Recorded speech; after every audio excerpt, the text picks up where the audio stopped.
episode 27 of Anime and Summer. I'm TJ. And I'm Shawn. I was waiting for that. And this is the Review Jeanette Reviews anime, movies, whatever. This intro is stupid at this point. Whatever. Dragon Ball Z Cooler's Revenge. Also known by its Japanese title, Dragon Ball Z The Outstanding Strongest vs. Strongest. Or by Toei's own English title, Dragon Ball Z The Strongest Rivals. So, whose title is Cooler's Revenge if Toei's is the strongest? Oh, I guess Funimation, maybe. Yeah, probably. So, what does Toei do? Does Toei... Isn't Toei the animation studio? I thought that was Funimation. Isn't Funimation the... Maybe it's a publisher? They publish it? The publisher and the... Dubbing? Dubbing, yeah. What the f*** is Toei doing? Toei's the original animator, I think. Because they're animated in... Sure, okay, but then why is the strongest rivals... Where's the outstanding strongest versus strongest? You know what I mean? Well, it says Dragon Ball Z Cooler's Revenge, also known by its Japanese title, Outstanding Strongest vs. Strongest. So I'm assuming the Cooler's Revenge is the English title. Yes, 100%. Agree. Right. So but there should only be two titles. English and Japanese, correct? So why is there a third one? It doesn't make any sense to me. The Japanese title is said Outstanding Strongest versus Strongest. But if Toei is Japanese, because they're the guys that actually created it, why do they have a different title? Because they have their own English title for some reason. That's what it says, Toei's English title. The Strongest Rivals. Are you talking about Vegeta and Goku? I wouldn't call Cooler a rival. A rival's usually a good guy, maybe sort of a bad guy, and you fight him. Is this the first movie Vegeta's in? I think so. So maybe it is. So far, yeah. So maybe it is just that, Strongest Rivals, because they have to work together to beat them. Anyway, 5th Dragon Ball Z animated feature film. Originally released in Japan on July 20th. It doesn't show the year, but I'm assuming 1991. It's just weird that it says July 20th down here, but the year is like a whole sentence before. You can look down there, can't you? Yeah, well, I can. Okay. It's just weird the way that they structured it. Okay. Whatever. Well, yeah. That's it. Alright, yeah. We're doing another Dragon Ball Z movie. Cooler's Revenge. So is there a third Cooler movie? Because I remember Vegeta being in it, and we're getting through the movie, and I'm like, is there a third Cooler movie? Where's Vegeta at? I remember there being a Cooler movie with Vegeta. And then Vegeta shows up eventually. Yeah. And it's like, oh, maybe this is it, but I still feel like I'm missing something with Vegeta and Cooler that happened on Earth. But it's not in either of the movies so far. If there is another Cooler movie, it's not called Cooler. Yeah, I thought it was Metal Cooler or something, but like Metal Cooler is in this one. So I don't know. Maybe I'm just like crossing two different movies together. You know, and it's just the nostalgia and the memories aren't quite clicking. Yeah, I have no idea. Because I don't think I've actually seen this movie before. Oh, I've definitely seen the parody of it, the Team Four Star parody of it, but I don't actually think I've seen this or maybe anything past this. I have. You will. You have. Okay. I don't know. I don't remember seeing this movie before. That's fine, but you've definitely seen something. Well, I've definitely seen parts of other movies. Oh, yeah. Well, that's kind of my point. That's what I mean. But, maybe you've seen the whole movie, but, it's been so long you only remember parts. That's possible. That's a thing. They are surprisingly short. When we started... 44 minutes, yeah. I always thought they were longer. Yeah, they always felt like an hour and a half, in memory. Yeah. But they're not. No, they're TV specials. Most of them aren't actually movies. They're very, very short. Yeah. Anyway, premise? Some alien machine or organism. You can't quite tell. What's the name of it, Shawn? Cooler's Revenge. No, the star. I don't know. The Big Getty Star. I don't know. They said that's what it's called. The Big Getty Star. I don't remember. They call it that. Whatever. Well, it attaches itself to new music, and it's sucking the life out of the planet. Yeah. Why?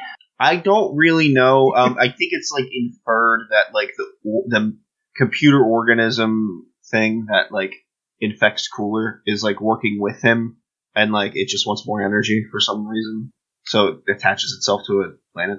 Maybe Cooler somehow knows Goku's relation with the Namekians, so he's like, oh, let me do this, and I'll bring Goku and Vegeta and all them to me. But that's never said. It's never spoken. It's a weird plot premise for Goku. All these movies have canonicity issues. Yeah. Which is fine, we accept that. But this one just has straight up plot holes that make no sense. For instance, why are they taking a spaceship to Namek? Yeah, Goku has interdimension, and he uses it in it. And he used it to bring Dende to Earth. right? Yeah. So, like, he knows where it's at. It's not like he doesn't know where it's at. He's been there. Yeah, it doesn't make any sense. Also, Vegeta going Super Saiyan, where are you going to place this plot-wise where Vegeta can go Super Saiyan? Because Goku should either be passed out on pain meds or dead. There's no time in between. True.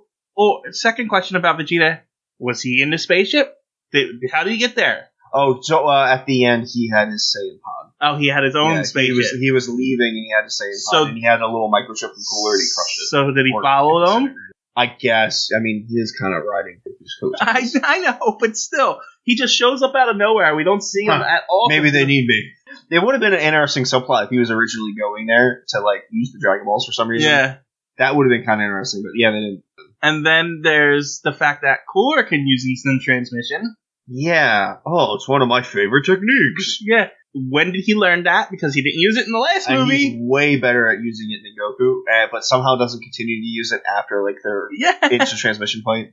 Like, you could have continued to win and dominate if you had just kept using that technique. There is just a bunch of plot. Why did they bring Oolong and Yajirobe and Master Roshi? Yeah, I mean, they never... I thought it would have been, like, for a reason. Uh-huh. And it just was never a point. They were just holding some senzu beans. Like, I get Krillin and Gohan and Piccolo. I get that. Sure. They all were... The fighters. Then they were all on Namek. Yeah.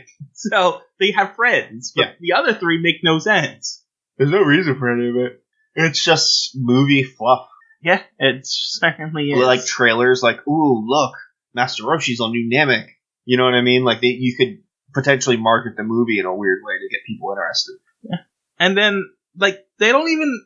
Like, obviously, Yajirobe and Oolong are going to take down anyone, but, like, you couldn't have Master Roshi defeat one robot? Oh, I know, right? Like, he punched the robot. Oh, my hand hurts. Like, he could have gone in the muscle form and killed one. Yeah, at least one, but no, he's just there to get captured.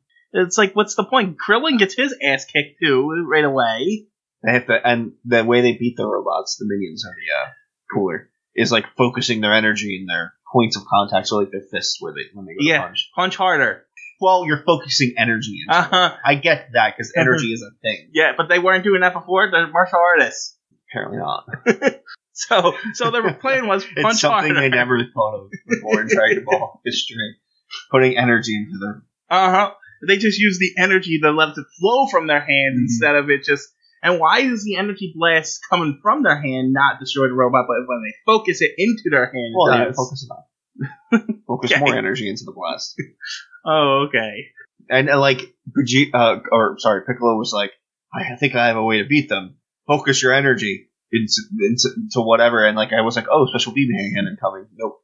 It was just like an energy release blast. Yeah, it's the same thing happened with Goku. Remember? He charged up and did the Kamehameha pose, but then it wasn't a Kamehameha. It was just a yellow-orange beam blast. Like, there was a couple of those. Yeah. And like... I wonder what decision that was for. Because, like, typically for a movie, you would give them their signature move, because that's the big moment. Or give them a new move, but, like, that's just, energy blast. It was just weird. I wonder why. Again, maybe it's marketing stuff, like, oh, look, Goku's doing a Kamehameha in the trailer, but it's not blue. I have no idea. This movie makes no sense a lot of the time. Like, Cool shows up, he's dominating, until he somehow dies. Well, no. For no reason. Goku overpowers him. No. He's kicking Goku's ass, and then Vegeta shows up and saves him, and then two of them... Then they're both getting their ass kicked. And then they both get their ass kicked, and then they both finally take one down, and then... Oh, no, there's more. There's 1,000 of them. The Soul and Boo gene, where they can just come back. Yeah, they just... Now there's 100 of them, and then we don't even see them get their asses kicked. Goku is like, oh, well, it was nice knowing you, Vegeta. He's like, shut up. And then we fade to them being defeated, and... Well, sort of. Like, there's hundreds of thousands of coolers coming at them, and I guess they were defeated, because the scene opens up next and they're captured. But they're Super Saiyans while being captured. Yes. It's weird. I don't have any answers for you. This movie has... And then they suck energy out of them, even though they're beaten and defeated, like, thrice over. And, oh no, somehow there's more energy. Like, that's not really how it works. Like, they're almost defeated. Yeah, they overpower the machine and destroy it. Yeah. Which is fine, like, that's a thing, but, like, that's a thing for, like, a healthy new Super Saiyan, not one that's in battle.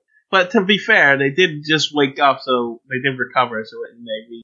No, they didn't recover. They woke up from being concussed. Yeah, but they weren't, like... I guess you have to be close to death in order for that to work, right? Isn't that how that sayings work? What? Oh, getting more... Yeah, close to death and then healed. So, like, close to death and then, like, just back from the brink of death doesn't mean you're stronger. You have to be fully healed. Right. But whatever. It's just a weird movie. There's really not much else to say. Well, there's a whole side plot because we have all these other characters, so we need to have them do something. So they all get captured so that Piccolo can fight the robots. And uses stretchy arms. And tries to go save them. And when he goes there to save them, it's over. The coolers are already defended. Everything just stops, and there was no need to save everybody. And then the day is saved.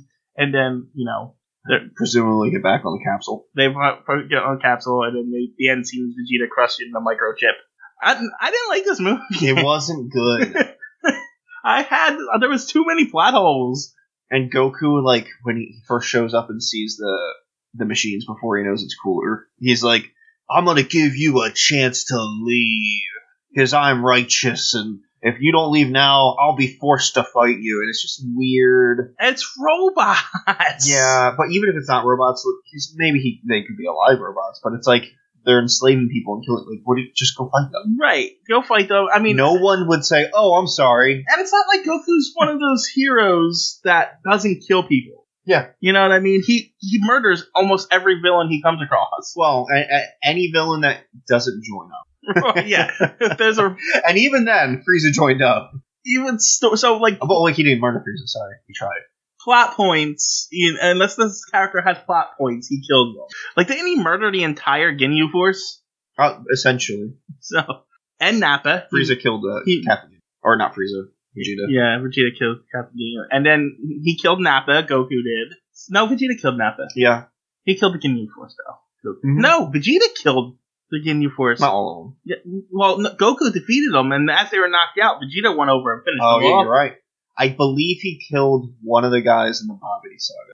And when they go down for the layer, that weird tournament thing that he has going on. I think he kills he one defeats guy. The bug monster. The one that's sucking up energy. Yeah. He blows him up again. Yeah. He's the same thing that he did He's here. not really ruthless. He just kind of does what he has to do. But he's not against killing people, I'm saying. Yeah, I wouldn't say he is. Yeah. I wouldn't say he's against it. If it's for the good of the world, he will destroy it. And he did kill Frieza. He attempts to plenty of times. Right. No, he tried to kill Frieza. He didn't kill Frieza. Frieza lived. Metal Frieza. Oh, right. Right? Yeah. I said it earlier. I corrected myself. Goku sucks. He can't finish it. Yeah. Sure does. Not for the lack of trying. It's not like that righteous side of him. He just doesn't finish people off. But in the movie, it's weird. They make it that righteous side for some weird reason. They've done that a couple times in the movies. But he does do that in the show every now and again. Like, he stops Krillin from killing Vegeta. Yeah, but that's not because of righteousness. It's because he wants to fight him again. I know, but still. I think he even says that. Like, if you say you're sorry. No, he says, you're thinking of the Team 4-star parody. You're definitely thinking of that, because that's the joke in that one. In the show, he's like, if you don't give him a chance to repent, then we're no better than him, or something like that. Whatever. Let's switch it up. It's not that great. No, I think it's actually... And it didn't have Disturbed in it. It did not have Disturbed in it. And not multiple Disturbed songs. I think this might be the worst one. But it's not... It's the weakest one. Yeah. It's still whatever. It's 44 minutes. It's a fun episode. It's not, like, terrible, but it's animated well. Yeah, I mean, as the movies progress, they get better and better, so... Sure. As far as animation's concerned, I'm not going to say the story, because there's some ridiculous stories coming up. Yeah. But yeah, less than middle of the road 4. Yeah, I think this is a 4. I think this is the worst one we've watched. The weakest. Worst, it works, but that implies that it's bad. But it's the worst in comparison to the ones that we've watched. Yeah. So if we're ranking them, it's the worst. Yeah. But weakest. I feel it just fits better. You're just a very... you're a Dragon Ball apologist. That's all you are. I'm not a Holocaust, I'm a Kanye West. Whatever. Bye. See you guys.